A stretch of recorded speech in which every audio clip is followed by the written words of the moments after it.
የተከበሩ ሰብሳቢ እኔ እንኳን ኦነግ አይደለሁም ኦነን ነኝ የኦሮሞ ነጻነት ንቅናቄ እና ደረጀ በቀለ ይባላልው ይሄን ካልኩ በኋላ ይሄንን ጉባኤ ያዘጋጀውን የትግራይ ብሔራዊ ክልላዊ መንግስትን ከልብ ለማመስገን እወዳለሁ ይሄን እዚህ ስሎጋኑን የማየው ፌደራሊዝምን ስርዓት ማዳን የሚለው ለኔ ደግሞ አገርን ማዳን የሚል ነው የምታየኝ አገራችን በአሁን ጊዜ ምን ውስጥ እንዳለች እኛ የፓርቲ ተወካዮች ልንኖር የምንችለው አገራችን ስትኖር ብቻ ነው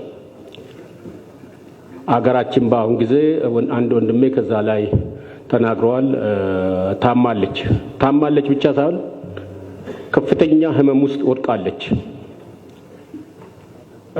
ለነገሩ ኦሮሞዎች ስሉ ምን ይላሉ እርግቢ ካንዱበቴ ወደዱበቹን ቀርሜ ፍናኑ አይላሉ ይሄም ትርጉሙ ምንድነው አዋቂዎች ከተናገሩ በኋላ መናገር ቃርሚያን መልቀም ነው እንደማለት ነው ይሄን ካልኩ እኔ አሁን አገራችን እንዴት እናድን ያለውን ችግር አንድ ባንድ እየሰማን ነው ከተለያዩ ተወካዮች ግን አገራችን ከመታመም አልፋ ወደ መጨረሻ ደረጃ ላይ ደርሳለችና እንዴት እናድናት ቅድም አንድ ወንድሜ አማርኛው ጥሩ ባይሆንም ጥሩ አርጎ አስቀምጧታል አፈቅቤ ሆኖ ሆዱ ጩቤ የሆነ ሰው አስቀምጠን እኛ መጀመሪያ ሆ ብለን ሁላችንም ደግፈን ነበረው ዛሬ እኛን በጩቤ ሳይሆን በመተረየስ ሊጨርሰን ተዘጋጅቷል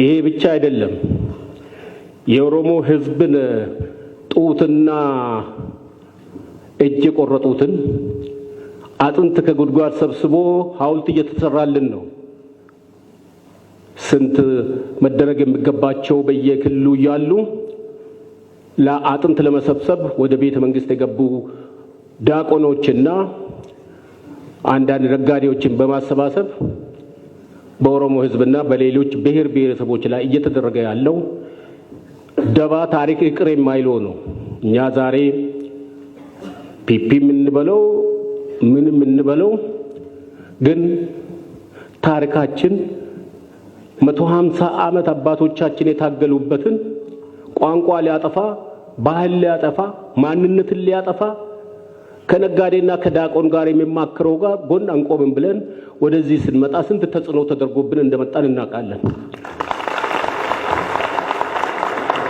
እኛ ለተጽዕኖ አንንበረከክም የመጀመሪያው ምንድነው አገራችንን ማዳን ነው ሀገራችንን ከገባችበት ማውጣት ነው ይሄንን ደግሞ መላው የኦሮሞ ህዝብ ተገንዝቦት ከዚህ ጎን ላለመቆም የተማማለበት ሁኔታ ነው ያለው በመማማሉም ምክትሉም ጥለው ሄደዋል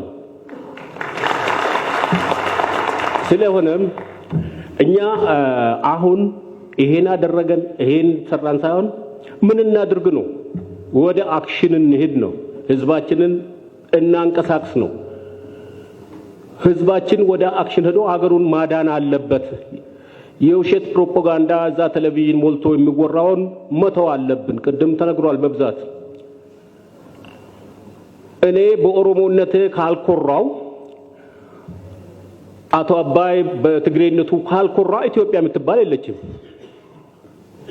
መጀመሪያ ነው መቅደም ያለበት ይሄን ለማጥፋት ነው አሁን ቤተ መንግስት የተሰባሰቡት ይሄን አባባል ለማጥፋት ነው በጣም በሚገርማችሁ ነገር ከሳምንት በፊት እኔ አዳማ ነበርኩና አዳማ ተካሂዶበት በማቆ ባባገዳ አዳራሽ በአማርኛ ነው የተካሄደው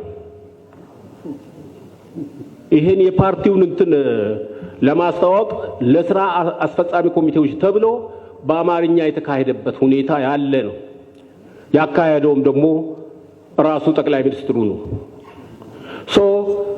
እኛ በዚህ ላይ አለን ወይስ የለንም ብለን ራሳችንን ስንጠይቅ የለንም የውሸት አባባል ነው የውሸት አፈቅቤነት ነው የውስጥ ጩቤ ስላለ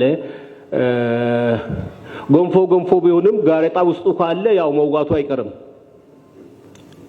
እና ከታች እንዴት እንደመጣ ስለማናቅ ጋሬጣ ውስጡ አለ ማለት ነው አመጣጡን ስለማናቅ በብዛት እኛ አሁን አገራችንን ለማዳን ምንድነው ማድረግ ያለብን የሚለው ላይ ነው መማከርና በስፋት መነጋገር ያለብን። ከጫፍ እስከ ጫፍ የመጣው ይሄ የፌደራሊስት ኃይሎች መነጋገር ያለብን ምን ማድረግ አለብን፣ እንዴትስ ወደ አክሽን መግባት አለብን የሚለው ነው። ከዚህ ሌላ ወደዚህ አትዱ ተብለን እንደዛ ምንድነው የሐሳብ ሽሽት ለምን አስፈለገ?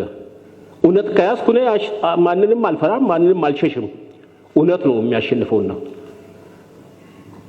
ደረጃ ኦሮሞ ሆኖ ወደ ትግራይ ስለመጣ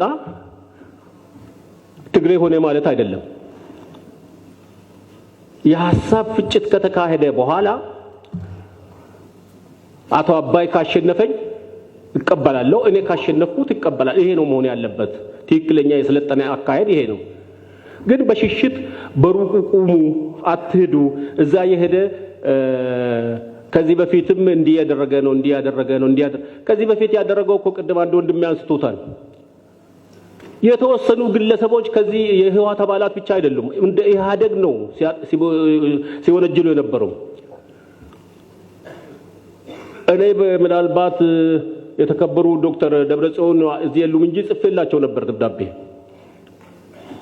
ኦሮሚያ ውስጥ አዲስ አበባ የመሸገው ሌባ ነው፣ ሌላ ቦታ የመሸገውም ሌባ ነው ብዬ ጽፌለታው። ሌባ ከሆነ ሁለቱም ሌባ ነው። አዲስ አበባ ውስጥ ለሌላው ቦታ እየተሰጠ ስልጣን እየተሰጠ ሌላው ማሳደድ ማለት የውሸት ነው። ለኔ ሁሉም ወንጀለኛ ነው። ምናልባት አቶ አበበ ሊያርሙኝ ይችላሉ የተሻለ በጣም ስለሚያውቁ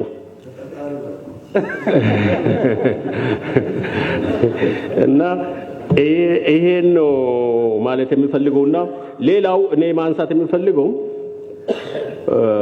እኔ ትንሽ የሚገቡኝ ነገሮች አሉና ይሄ አሁን ያለው መንግስት ህጋዊ ውክልና አለው ወይ እንደመልሱልኝ ነው። አቶ አበበ ህጋዊ ውክልና አለው ወይ? ይሄ መታየትና ህጋዊ ውክልና እስከሌለው ድረስ እንዴትስ መቀመጥ ይችላል? እንዴትስ መቀጠል ይችላል?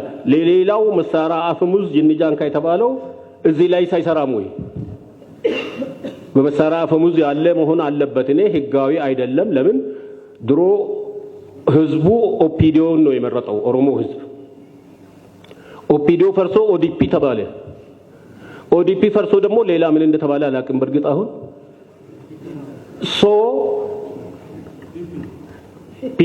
ፒፒ ተባለ። ይሄ ህጋዊነት አለው ወይ?